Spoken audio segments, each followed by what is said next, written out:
Today we profile Father John Foley.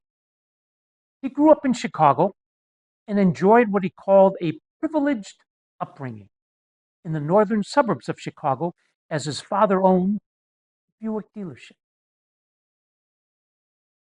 He began to think that God wanted him to be a priest, and he entered the Society of Jesus, the Jesuits, and was ordained a priest in 1967.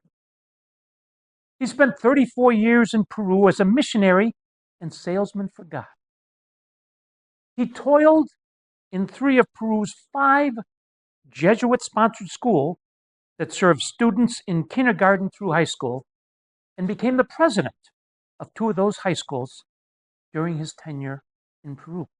In 1995, he returned home to Chicago. The Jesuits asked him to start a new high school on the south side of Chicago to serve Mexican immigrant children.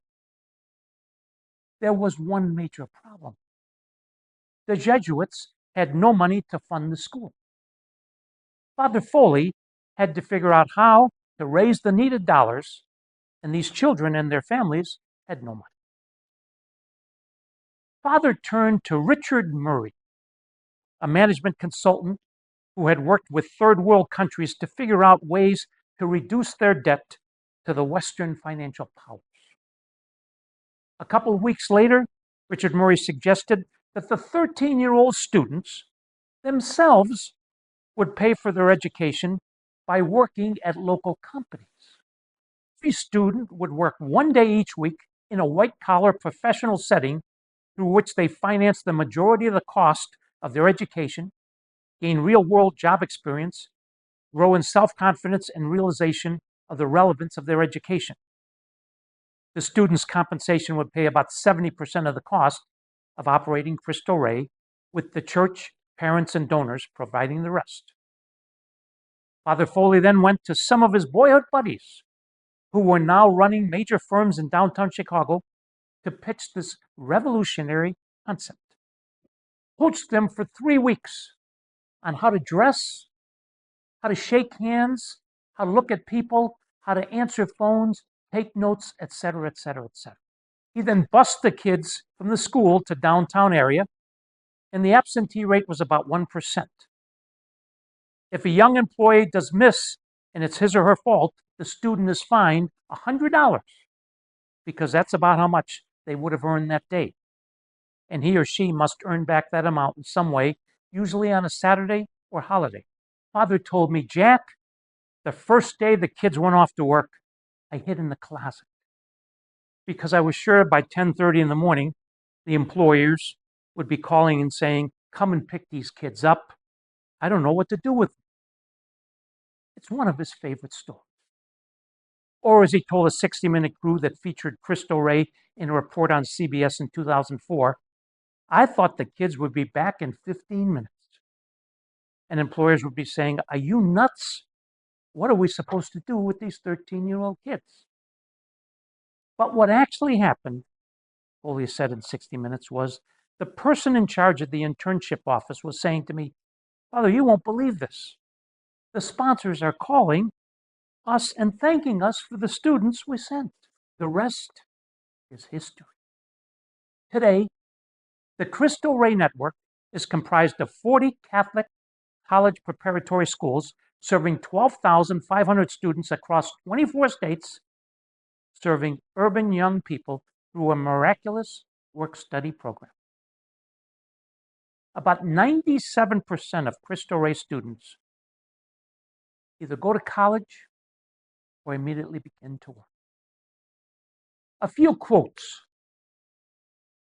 I've learned much more from the poor than I ever did from the rich. They live much closer to the edge and very much in reality.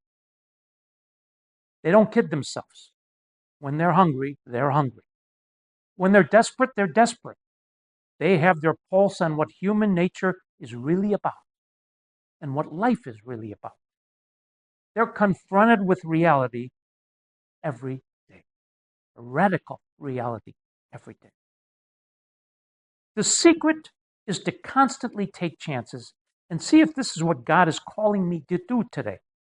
And maybe that's what I should be trying to do because God's never called me there before.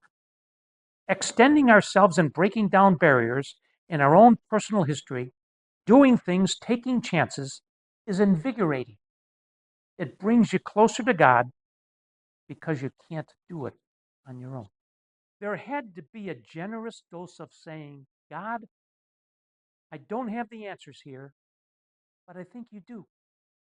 And if there's an answer, you'll come up with it. I'm going to follow where you lead me and not try to call the shot. In 2013, he wrote me his philosophy of life. Many thanks for inviting me to participate in your fine collection of philosophies of life. It's an inspiring exercise to put in words what it is that keeps me going, and an honor to be included in your list of contributors. May this grain of sand that is my philosophy contribute to the construction of a new world, a world like the Lord meant it to be. I try to let myself be led.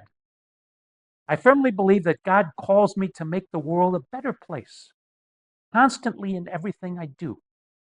I don't really have to do it. I want to let Him do it through me. I want to make myself available to be used by God.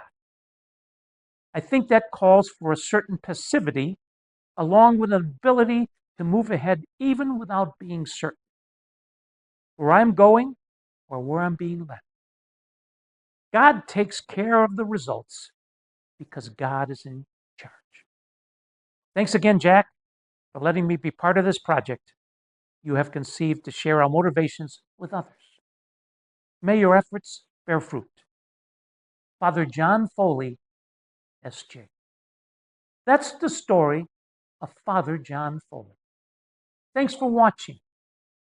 If you enjoy these messages of inspiration and hope, please like, subscribe, and/or share them with family and friends. Until we meet again, please remember, with God, anything is possible.